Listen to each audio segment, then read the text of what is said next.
வீட்ல பச்சரிசி இருந்துச்சா, நானும் சரி அத திரிக்க குடுத்துரலான்னு தான் குடுக்கும்போது தான் சடனா ஞாபகம் வந்துச்சு.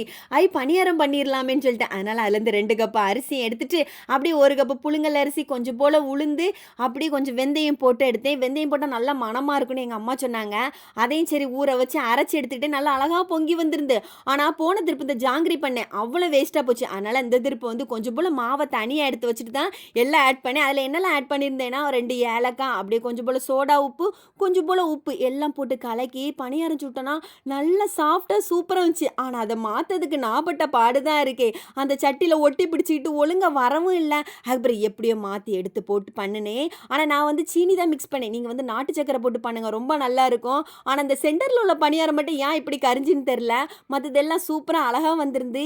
எனக்கு வந்து பாக்கறதுக்கே என்னன்னா, நல்லா கிரிஸ்பியா நல்லா உள்ள வெந்திருந்தா, எனக்கு சாப்பிட ரொம்ப பிடிச்சிருந்து. அப்படியே எங்க அம்மாக்கெல்லாம் குடுத்து சாப்பிட்டேன். எல்லாரும் நல்லா இருக்குன்னு சொல்லியிருந்தாங்க. முதன் முறையா ரொம்ப அழகா வந்திருந்தது.